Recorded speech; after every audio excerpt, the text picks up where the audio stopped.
സമൂഹ മാധ്യമത്തിൽ കണ്ടൊരു കുറിപ്പാണ്.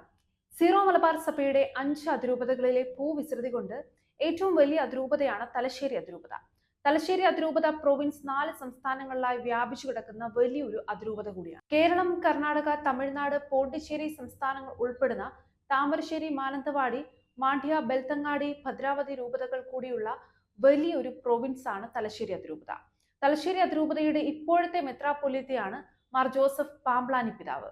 സീറോ മലബാർ സഭയിലെ വലിയ ഉത്തരവാദിത്തങ്ങൾ കഴിഞ്ഞ കാലങ്ങളിൽ വഹിച്ചിരുന്ന ആൾ കൂടിയാണ് പിതാവ്. പാംബ്ലാനി പിതാവിന്റെ മെത്രാനായ ശേഷമുള്ള പ്രവർത്തനങ്ങളൊക്കെയും വിമർശിക്കപ്പെടുന്ന സാഹചര്യങ്ങളെ വിലയിരുത്തിക്കൊണ്ടാണ് ഇപ്പോൾ സോഷ്യൽ മീഡിയയിൽ മിക്ക കുറിപ്പുകളും കാണാറുള്ളത്. സീറോ മലബാർ സഭയുടെ സുനഹദോസ് സെക്രട്ടറിയാണ് പിതാവ്. സീറോ മലബാർ സഭയിൽ സിനഡ് നിലവിൽ വന്നതിനു ശേഷം സിനഡ് സെക്രട്ടറിമാർ ആരായിരുന്നു എന്ന് പോലും ആർക്കും അറിയില്ലെങ്കിലും ഇപ്പോൾ പലയിടത്തും സിനഡ് സെക്രട്ടറി എന്ന പദം ഉപയോഗിച്ച് പാണന്മാർ വലിയ ആളാണെന്ന തരത്തിൽ അദ്ദേഹത്തെ അവതരിപ്പിച്ചു കാണുന്നു എന്നത് ശ്രദ്ധിക്കേണ്ടതാണ്. ആഗോള കത്തോലിക്ക സഭ കൂട്ടായ്മയിലെ 3ാമത്തെ വലിയ സഭയായ സീറോ മലബാർ സഭയുടെ സ്ഥിരം സുനഹദോസിന്റെ അംഗം, സീറോ മലബാർ സഭയുടെ മീഡിയ കമ്മീഷൻ ചെയർമാൻ ആയിരുന്നു. സ്വന്തമായി ദൈവശാസ്ത്രം പഠിപ്പിക്കുവാനുള്ള കോളേജുള്ള മെത്രാപ്പൊലീത്ത. സീറോ മലബാർ സഭയുടെ മെത്രാൻ സമിതിയിലെ പ്രായത്തിൽ ചെറുപ്പക്കാരനായ മെത്രാപ്പൊലീത്തയാണ് ജോസഫ് പാംബ്ലാനി പിതാവ്. തന്റെ സ്വതസിദ്ധമായ ശൈലിയും അവതരണ ശൈലിയും ഒക്കെ അദ്ദേഹത്തെ ഇപ്പോഴും വ്യത്യസ്തനാക്കുന്നുവെന്നത് യാഥാർത്ഥ്യമാണ്. മാർ ജോസഫ് പാംബ്ലാനി പിതാവ് എറണാകുളം സുനഹദോസ് വിരുദ്ധരുടെ ഉറ്റ തോഴനാണോ എന്ന ചോദ്യമാണ് ഇപ്പോൾ ഉയരുന്നത്.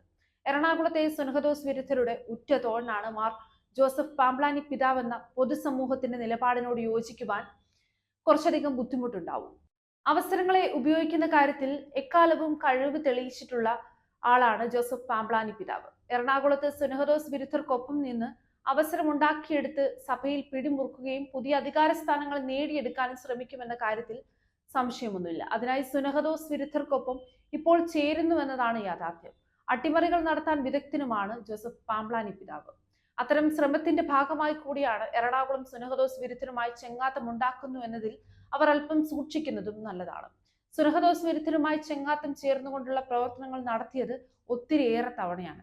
ടെലിവിഷൻ ഇന്റർവ്യൂകളിലെ ചോദ്യങ്ങൾ ഉണ്ടാക്കി മറുപടി കൊടുത്തുകൊണ്ട് സുനഹദോസ് വിരുദ്ധർക്ക് സഹായം ചെയ്തു കൊടുത്തിട്ടുണ്ട്. സിനഡാനന്തര സർക്കുലറിലൂടെ സുനഹദോസ് വിരുദ്ധർക്ക് സഹായങ്ങൾ ചെയ്തും കൊടുത്തിട്ടുണ്ട്. സീറോ മലബാർ സഭയുടെ മീഡിയ കമ്മീഷൻ ചെയർമാനായി ഇരുന്നുകൊണ്ട് തുടങ്ങിയ അട്ടിമറികൾ സഭയിലെ സ്ഥിരം സുനഹദോസ് അംഗമായും സുനഹദോസ് സെക്രട്ടറി എന്ന സ്ഥാനം ഉപയോഗിച്ചുകൊണ്ടും സമാനതകളില്ലാതെ തുടരുമ്പോൾ ചില കാര്യങ്ങൾ പറയാതിരിക്കാൻ വയ്യ.